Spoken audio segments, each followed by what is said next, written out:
Que penses-tu de la théorie de l'effondrement, plus couramment appelée la collapsologie ? Qu'on a eu beaucoup de millénaristes dans les années précédentes, je ne dis pas que ça ressemble un peu à du millénarisme, ça ressemble un peu à du défaitisme, et que, je vais dire un truc terrible de la part d'un zététicien, si les collapsologues ont raison, il ne faut pas les croire. Vas-y, explique-toi. Parce que si je les crois, j'arrête tout, je me fais une petite maison, enfin, j'arrête tous les efforts. Bah non. Si c'est foutu. Alors, si je cite Pablo Servigne, t'as deux types de pessimistes. T'as les pessimistes qui, en effet, une fois que tu leur dis tout ça, qu'ils ont pris la pilule rouge, et bah, il y en a même certains qui, du coup, consomment encore plus parce que, quitte à mourir dans 10 ans, autant... Tout à fait. Et j'ai bien peur que ce soit ça qui gagne. Ce comportement-là qui prenne... Et t'as les pessimistes lucides, t'as les pessimistes plus, qui les appellent, qui, eux, du coup, sont des pessimistes, mais actifs. Ouais. Le problème de la collapsologie, c'est que dans son nom, son ADN, il y a l'idée de l'effondrement et de la catastrophe. Ouais, mais est-ce que c'est faux pour autant ? Si on croit... Si c'est vrai, j'arrête les efforts. Pourquoi je me sacrifierais ma vie, puisque mon sacrifice n'aboutira à rien de mieux ? Il ne faut pas croire les collapsologues. Tu peux minimiser les dégâts. Dans ce cas-là, il ne faut pas croire que ça va s'effondrer. Si, l'effondrement arrivera quand même, mais tu peux minimiser les dégâts de l'effondrement. Il faut l'appeler autrement. Il faut que vous trouviez un langage, un vocable qui rend les gens responsables de ce qui va se passer. J'ai pas le terme, j'ai pas la solution, mais le problème, je le vois, c'est que clairement, psychologiquement, si vous me dites c'est foutu, ok, je vais prendre 2 steaks. Ou tu peux te préparer. Les mecs en 50 ans, ils s'en foutent. On va pas se préparer. Mais tous les survivalistes, les transitionnels... Oui, et en général, c'est pas des gens qui idéologiquement... fais pas cette bêtise de dire que les survivalistes sont d'extrême droite. Il y a corrélation. Statistiquement, c'est très corrélé. Pas tous, mais c'est corrélé. Et puis, tu es en train de faire des généralités pour un sceptique, oui, mais je suis pas parfait. Alors, pardonnez-moi, je sais que je caricature, rassurez-vous. Mais au-delà de ça, je trouve que c'est presque criminel, le mot est fort, mais je l'assume. De dire à des jeunes collégiens maintenant, votre vie elle va être dégueulasse, ça va être horrible, c'est foutu, voilà. Et tu crois que le rapport du GIEC, il dit quoi ? Je ne dis pas que ça va pas être dur. Je dis que moi, j'ai grandi dans un monde où on me promettait l'an 2000 avec les voitures qui volent, avec l'espace, et un gamin de 10 ans, aujourd'hui, on lui promet l'horreur. Bah oui, c'est la gueule de bois, après avoir festoyé durant les 30 glorieuses. Ouais, mais je m'en fous. Je suis sérieux. Par respect pour cet enfant, on doit lui tenir un autre discours. On n'a pas le droit de traumatiser un gamin. Mais toi qui te bats contre les croyances, tu es pour croire quelque chose de faux ? Non. Pour que ça aille mieux dans ta tête ? C'est pas ce que je dis. C'est compliqué. En fait, je suis beaucoup plus nuancé que ce que tu as l'air de dire. Parmi les crimes de la religion, il y a ce défi que Christopher Hitchens a lancé. Il a dit, trouvez-moi un acte moralement bon ou une déclaration qu'un croyant peut faire et qu'un non-croyant ne peut pas faire. Il n'y en a pas. Tout ce qu'un croyant peut dire ou faire de bon, un non-croyant peut le faire aussi, il n'y a aucune raison. Trouvez-moi un acte ou une parole qu'un non-croyant peut commettre et qui est immoral et qu'un non-croyant ne fera pas. Dire à un enfant qu'il ira en enfer.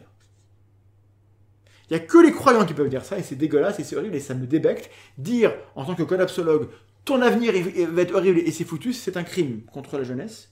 Je ne veux pas qu'on leur parle comme ça. On peut leur dire, ça va être très dur, on fait des efforts, machin, mais il faut leur donner de l'espoir. Si on leur donne pas de l'espoir à ces jeunes-là, ils feront pas d'études de sciences, ils ne chercheront pas de solution, et ça va être pire. Donc les collapsologues qui sont pas foutus de donner de l'espoir aux jeunes, il faudrait qu'ils se taisent. Mais ils en donnent plein d'espoir. Très bien. Et dans ce cas, il faut qu'ils parlent. Mais tu as mon problème ? J'ai pas forcément... les collapsologues, ils font des conférences. J'ai pas forcément écouté tout le monde bien comme il faut.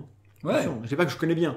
Mais ce que j'en ai vu, et dans le nom même de l'effondrement, etc., je pense qu'il y a un problème sémantique qui fait que on scie la branche. Je t'accorde pour dire que le mot effondrement est trompeur, parce que en fait c'est plus un long déclin qu'autre chose. C'est pas un truc du jour au lendemain qui... Voilà. Mais pour revenir au collapsologue, ils continuent les conférences et des choses comme ça, juste alors qu'ils ont cette idée en tête que ça va s'effondrer. Pourtant, ils pourraient très bien se dire... ça pourrait être pour l'argent des conférences ou pour le prestige. On ne sait pas pourquoi les gens... Il y a forcément des gens qui sont comme ça dans ce milieu, mais comme dans tous les autres milieux. Comme chez les esthéticiens ou surtout les vidéastes. Moins chez nous, hein, mais bien sûr. Mais il y en a certains, finalement, ils n'ont rien à y gagner, tu vois, et ils se battent quand même, tu vois, ils continuent le combat parce que... S'ils continuent le combat en ayant un discours qui prive les gamins de 10 ans de l'espoir de grandir dans un monde vivable, ils ne rendent pas service au monde. Il y a deux types de peur, je pense. Tu as la mauvaise peur et la bonne peur. La mauvaise peur, elle paralyse. La bonne peur, elle permet de passer à l'action. Peut-être. Enfin, je pense. Sans doute, mais... En tout cas, c'est pas en leur disant tout va aller bien dans le meilleur des mondes que ça va s'arranger. La collapsologie, j'ai commencé à m'intéresser en me disant, bon, il faut qu'on en parle. Ah, ce serait bien que tu fasses une vidéo. Puis à me dire, mince, il faut qu'on débunk. Parce qu'il n'y a pas que du bon. Et à me dire après... un débat avec Pablo? Non, mais parce que j'ai pas confiance en monsieur. Ah bon? Il m'a pas confiance. Je peux vous dire pourquoi. Ah bon? Pourquoi? Alors, c'est comme tout. C'est comme Spider-Man. Toi qui es contre, il faut pas avoir d'a priori... Ah non. Je suis comme Spider-Man, j'ai mes antennes. Il y a des gens comme ça que je n'inviterai pas parce que je peux avoir tort. Donc je ne vais pas juger. Je veux juste mon avis perso. Je ne peux pas inviter quelqu'un parce que il y a un truc que je sens pas. Peut-être que j'ai tort, que je n'ai pas identifié et j'ai pas confiance. Et comme j'ai pas confiance et que je suis pas armé de tous les concepts pour pouvoir éventuellement réagir si je sens qu'il y a un truc, ça serait dangereux de le faire. T'as lu son livre? Non. J'ai vu quelques conférences et comme tu le sais, on ne peut pas tout écouter partout. Et c'est un sujet que j'ai accepté, que j'étais incompétent. Parce que toi qui aimes bien les sources, tout ce qu'ils disent s'appuie sur des données à comité de lecture scientifique. Hein. J'en doute pas, mais les projections sont discutables. Et puis Tu connais le modèle Word 3? Je ne te dis, je ne me suis pas assez documenté, juste j'ai pas confiance, ça veut pas dire que c'est pas bien. Là, tu m'as demandé mon avis personnel. Il faudrait que je consacre du temps vraiment au sujet pour avoir un avis, et j'en ai pas. Mais c'est bizarre que d'un côté, dans la précédente question, tu dises en effet, les 30 prochaines années, ça va être. On va s'en prendre plein la gueule, mais en même temps, faut rien dire aux jeunes. Tu me caricatures. Mais non, mais tu dis, faut pas leur faire peur. Il faut pas dire aux jeunes que c'est foutu. Ce sera soit horrible plus, ou pas, parce qu'on peut agir maintenant. L'inertie du climat, c'est 30 ans à peu près, pour ce que je n'ai compris. Donc, on ne peut rien faire maintenant pour sauver 2060, 20, 30, 2050, voilà. Mais 2070, on peut le sauver, plus ou moins, en agissant maintenant. Donc, les gamins qui ont 10 ans maintenant, en 2070, ils sont toujours là. Ils seront vieux, mais là, on ne peut pas leur dire qu'ils vont mourir dans un monde atroce où il n'y a plus de banquise, il n'y a plus rien, parce qu'on n'en sait rien. Ça peut donner des vocations. On sait. Tu penses que la vocation de c'est foutu, ça va inciter les gens à sauver le monde? T'as bien vu là la vidéo qui a tourné où ils sortaient d'une grande école et ils ont dit non, on veut pas bosser pour des grandes entreprises qui polluent et on préfère faire un truc pour lutter contre le climat. Ils n'ont pas 10 ans. Ils sont à la fin de leurs études, ils ont passé le filtre. Je m'intéresse à tous ceux qui vont se dire... Les enfants de 10 ans, ils écoutent pas. La vocation scientifique est en chute libre. C'est pas en ayant moins d'ingénieurs, moins de chercheurs, moins de savants qu'on va s'en sortir. Je dis pas que la science va résoudre tout, mais si on a moins de chercheurs, on ne va pas s'en sortir. J'ai besoin, moi et toi aussi, que les gamins de 10 ans veuillent être médecins, veuillent être astronautes, veuillent inventer des machines, trouver des solutions, réinventer de l'agriculture, et qui veulent faire des études qui leur permettent de le faire. Si à 10 ans, on leur dit le monde est foutu, ok, bah moi je vais être poète. À ma connaissance. Alors les poètes sont hyper utiles aussi, attention, je ne dis pas le contraire. Mais pour ce défi-là, moi je veux des poètes ingénieurs. À ma connaissance, mais encore une fois, sauf erreur de ma part, il n'y a aucun collapsologue qui dit on va être foutu, tout ce qu'on fait ne servira à rien.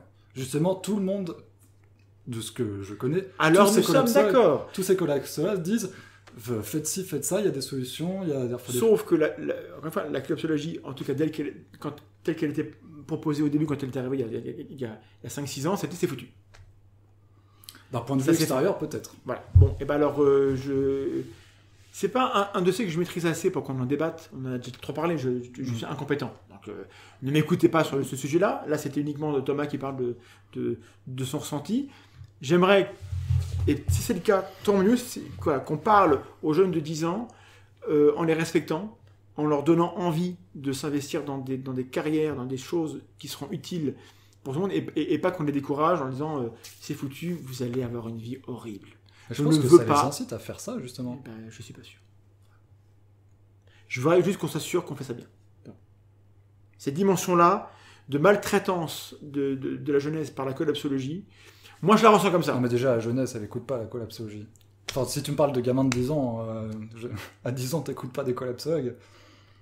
Et disons, tu as les oreilles ouvertes, tu es devant la télé, tu regardes des vidéos de Michou, tu regardes pas des conférences de collapsologues. Moi, je regardais pas Michou quand j'avais 10 ans. Tu regardais quoi, toi? Moi, je regardais Club Dorothée. Non, mais voilà, mais tu t'as compris l'idée, quoi. Les enfants de 10 ans sont beaucoup plus ouverts à ce qui se passe qu'on ne le croit. Ils entendent l'angoisse, vivent dans un monde angoissé, fait qu'ils ne vont pas s'investir dans des recherches de solutions. Il ne faut pas sous-estimer le fait que les enfants comprennent ce qui se passe.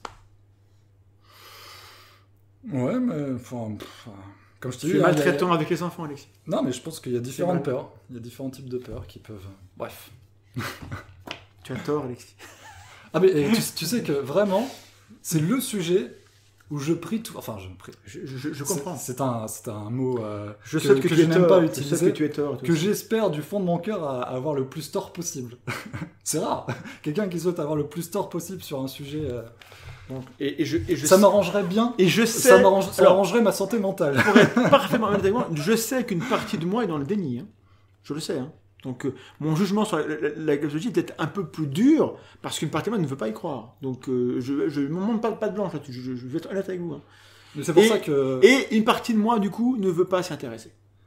Et c'est pour ça que ça me ferait beaucoup plaisir que tu débunkes la collapsologie parce que je me sentirais beaucoup mieux dans ma tête. Non mais c'est beaucoup de travail et quand je finis par faire un sujet, c'est parce que ça fait des années que je m'y intéresse. Hein. Mon bouquin sur Dieu, ça fait 10 ans qu'il traîne. Hein. Ah ouais. C'est pas juste je m'énerve toi. Donc, bon. Bah si un jour ça te vient à l'esprit. Je dis pas, mais peut-être qu'on le traitera. Je me sens pas armé pour le faire. Et je suis persuadé que dans ce que j'ai dit, j'étais excessif. Donc, c'est pas le bon moment pour le faire. Il faut que j'attende de pouvoir le faire sans être excessif.